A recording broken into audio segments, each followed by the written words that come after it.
Today, I will be reading for you a couple of short tales for you. The first one will be The Bremen Town Musicians. There was once an ass whose master had made him carry sacks to the mill for many a long year, but whose strength began at last to fail, so that each day as it came found him less capable of work. Then his master began to think of turning him out, but the ass, guessing that something was in the wind that boded him no good, ran away, taking the road to Bremen. For there he thought he might get an engagement as town musician. When he had gone a little way, he found a hound lying by the side of the road, panting, as if he had run a long way. "Now hold fast. What are you so out of breath about?" said the ass. "Oh dear," said the dog. "Now I am old. I get weaker every day, and can do no good in the hunt. So, as my master was going to have me killed, I have made my escape. But now, how am I to gain a living?" "I will tell you what," said the ass. "I am going to Bremen to become town musician. You may as well go with me and take up music too. I can play the lute, and you can beat the drum." And the dog consented, and they walked on together. It was not long before they came to a cat sitting in the road, looking as dismal as 3 wet days. "Now then, what is the matter with you, old shaver?" said the ass. "I should like to know who would be cheerful when his neck is in danger," answered the cat. "Now that I am old, my teeth are getting blunt, and I would rather sit by the oven and purr than run about after mice, and my mistress wanted to drown me. So I took myself off. But good advice is scarce, and I do not know what is to become of me." "Go with us to Bremen," said the ass, "and become town musician. You understand, serenading." The cat thought well of the idea, and went with them accordingly. After that, the 3 travelers passed by a yard, and a cock was perched on the gate, crowing with all his might. "Your cries are enough to pierce bone and marrow," said the ass. "What is the matter?" "I have foretold good weather for Lady Day, so that all the shirts may be washed and dried. And now, on Sunday morning, company is coming, and the mistress has told the cook that I must be made into soup. And this evening, my neck is to be wrung, so that I am crowing with all my might while I can." "You had much better go with us, Chanticleer," said the ass. "We are going to Bremen. At any rate, that will be better than dying. You have a powerful voice, and when we are all performing together, it will have a very good effect." So the cock consented, and they went on all 4 together. But Bremen was too far off to be reached in one day, and towards evening they came to a wood where they determined to pass the night. The ass and the dog lay down under a large tree. The cat got up among the branches, and the cock flew up to the top, as that was the safest place for him.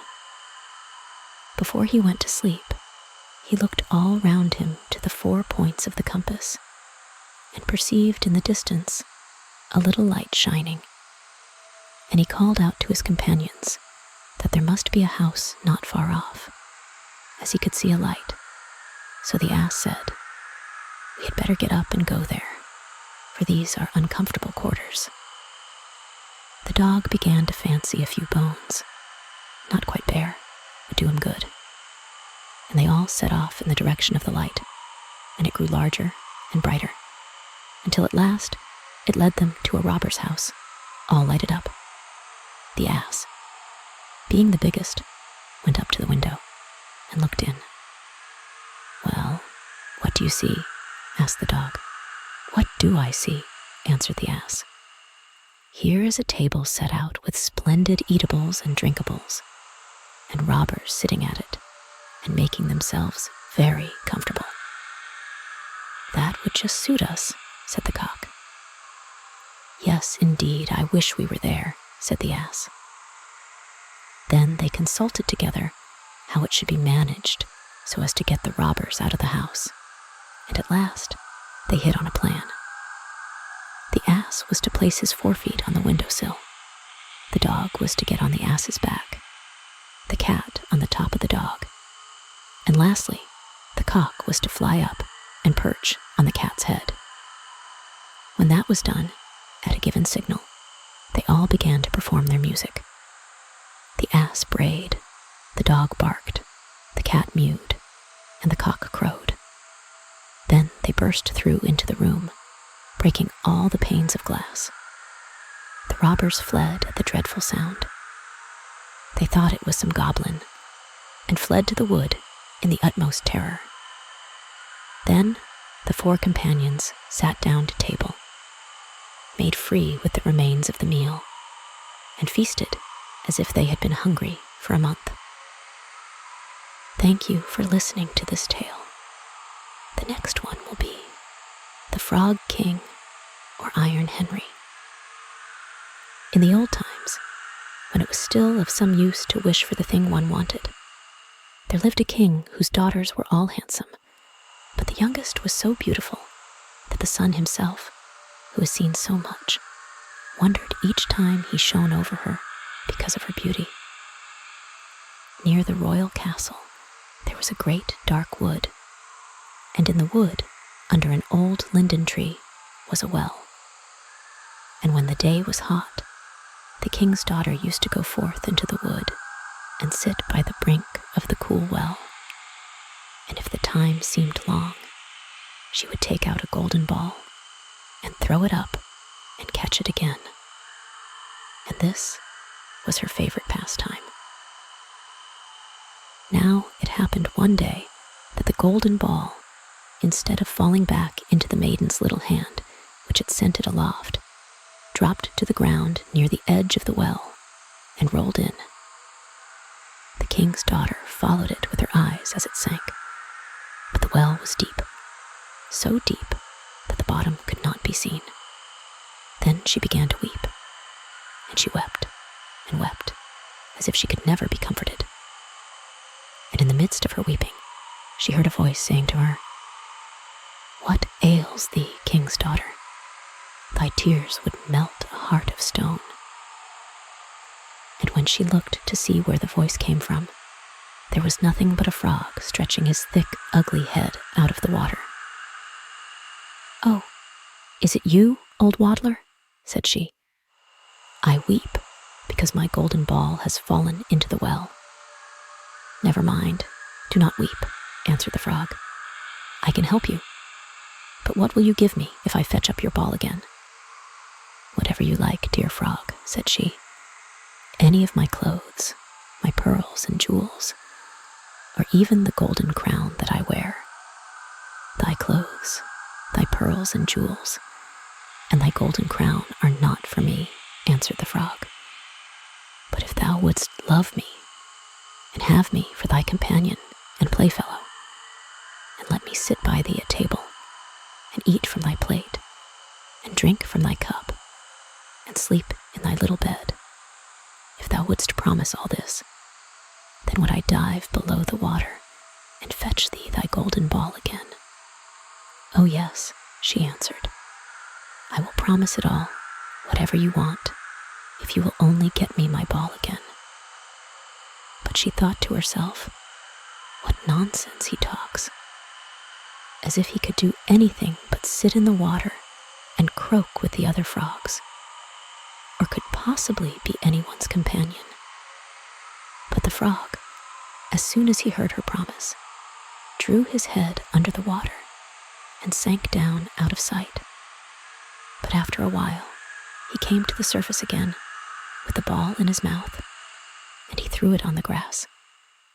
The king's daughter was overjoyed to see her pretty plaything again, and she caught it up and ran off with it. "Stop, stop," cried the frog. "Take me up too. I cannot run as fast as you." But it was of no use, for croak after her as he might, she would not listen to him made haste home, and very soon forgot all about the poor frog, who had to betake himself to his well again.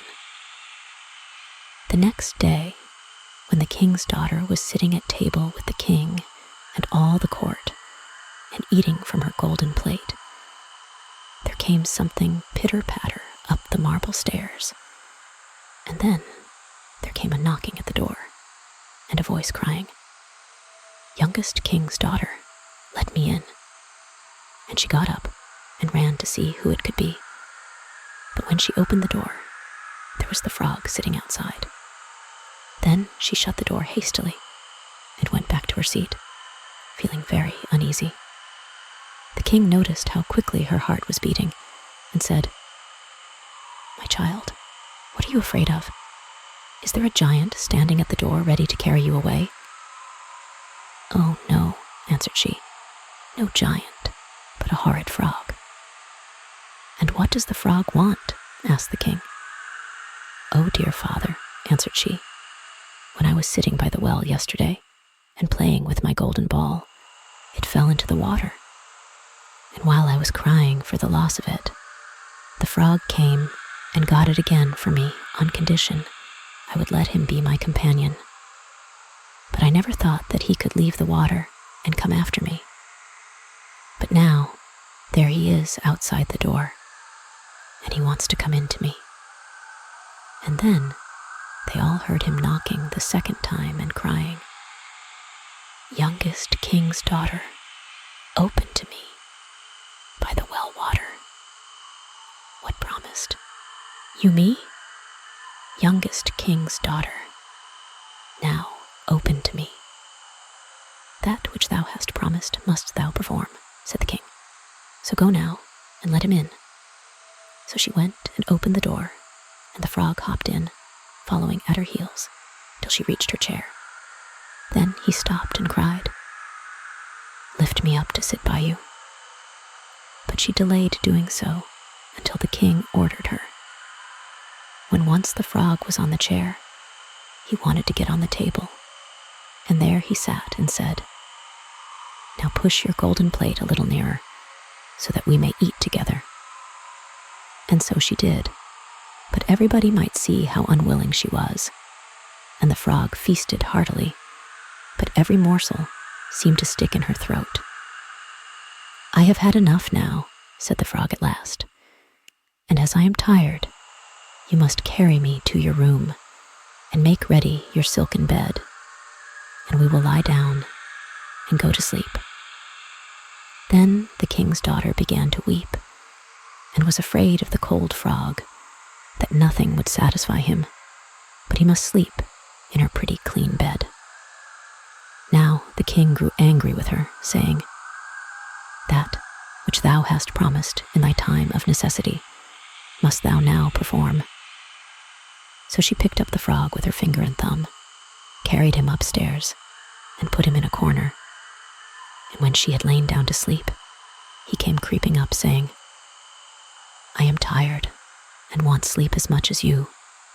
Take me up, or I will tell your father." Then she felt beside herself with rage, and picking him up, she threw him with all her strength against the wall, crying, "Now will you be quiet, you horrid frog?" But as he fell, he ceased to be a frog, and became all at once a prince with beautiful kind eyes. And it came to pass that with her father's consent, they became bride and bridegroom. And he told her how a wicked witch had bound him by her spells, and how no one but she alone could have released him, and that they two would go together to his father's kingdom. And there came to the door a carriage drawn by 8 white horses, with white plumes on their heads, and with golden harness, and behind the carriage was standing faithful Henry, the servant of the young prince. Now, faithful Henry had suffered such care and pain when his master was turned into a frog, that he had been obliged to wear 3 iron bands over his heart to keep it from breaking with trouble anxiety. When the carriage started to take the prince to his kingdom, and faithful Henry had helped them both in, he got up behind and was full of joy at his master's deliverance. And when they had gone a part of the way, the prince heard a sound at the back of the carriage, as if something had broken, and he turned round and cried, "Henry, the wheel must be breaking." "The wheel does not break, 'tis the band round my heart, that, to lessen its ache, when I grieved for your sake, I bound round my heart." Again, and yet once again, there was the same sound, and the prince thought it must be the wheel breaking. But it was the breaking of the other bands from faithful Henry's heart, because it was now so relieved and happy.